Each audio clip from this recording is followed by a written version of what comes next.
Hello again and welcome back to another one. And today we have a couple of topics to run through, including an update on the previous video I did. And as we blast through these topics, if you're here for the first time, hit the subscribe button, turn on notifications, and find me on social media at ETLifestyle_web. So yesterday, on the topic of the scam allegations, I pointed out how Grizzly Hendrix made a couple of videos calling out Royce after Royce blocked him on IG when he brought the issue to him. And apparently, Royce had a response on IG after a user tagged him with, "At Royce, Greasy would like a word," to which he responds, "He better have a word from where he's at. He come around me with them words and he's gonna be a word." At this point, we have to admit that Video Royce and Keyboard Royce aren't the same people. It switches up from peace talks to getting capped real quick. What do you think? So that's where it's at right now. And moving on to other topics, a few weeks ago, I reported how Eminem was part of a huge poll that attracted hundreds of thousands on social media. And just a few hours ago, Eminem won against Travis Scott in the final.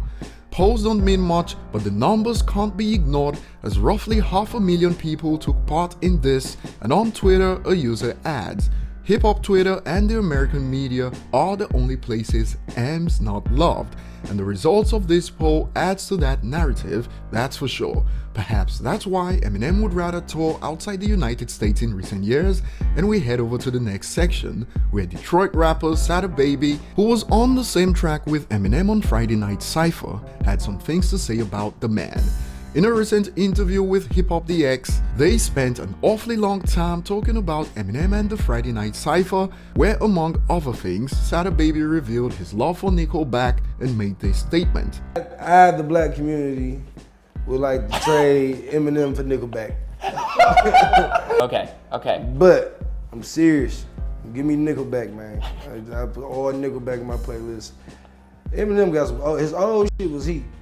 It's all fun and giggles, but something tells me that if he made that kind of comment about Pac or Biggie, hip-hop media would be raging right now and calling him out for disrespecting the culture and genre.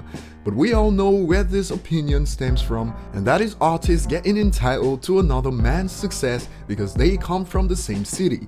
He expands on this entitlement. Let's get this record straight. I don't like him. I don't like how he goes about our culture. I don't like how he don't with our culture. I don't like how he don't speak on our culture. I don't like how he operate when it comes to us. Our culture, you mean Detroit, right? Detroit. Yeah. Also notice how it is hard for people to speak for themselves.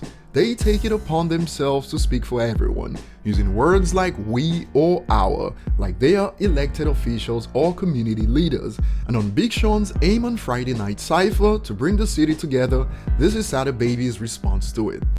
No. It's not possible.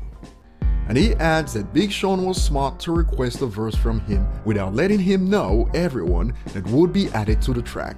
And this news made its way to Twitter and it has sparked some reactions. One user expands, "Ignoring the Eminem issue, that's super disrespectful to Big Sean.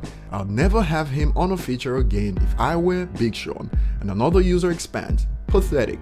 Big Sean trying to do big things for the city and industry. This dude's crying like a wimp. Should always come with your A game when you're on the track, not after the fact." But from the interview, it sounds like he saw Friday Night Cypher as an opportunity to take on T Grizzly and body him. So that was his A game to body T Grizzly, but with Eminem and Royce featured on the track, that initial idea begins to look like a race to the bottom between T Grizzly and Sada Baby on who can come up with the worst verse rather than better. Moving on, Joyner has talked about his admiration for Eminem and Will Smith for a long time, but a new post on IG shows that visually, his eyes are set on his idols on a daily. Take a look.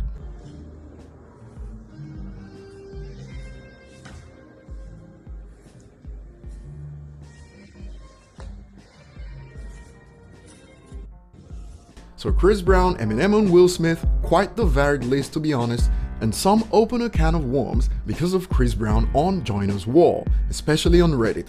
I won't get into that in this video, but on Twitter a user comments this stating, "When your idols remain your idols and you don't diss them for clout." Which reminds me of a comment I read under a previous video where a user accused me of keeping it consistent with my admiration for Eminem, like I was expected to switch things up after gaining a following on this platform. People switch up on those they admire so much for clout that it is now abnormal when you stay consistent. That will be all for today. Leave your thoughts below, like and subscribe if you haven't, and see you on the next one.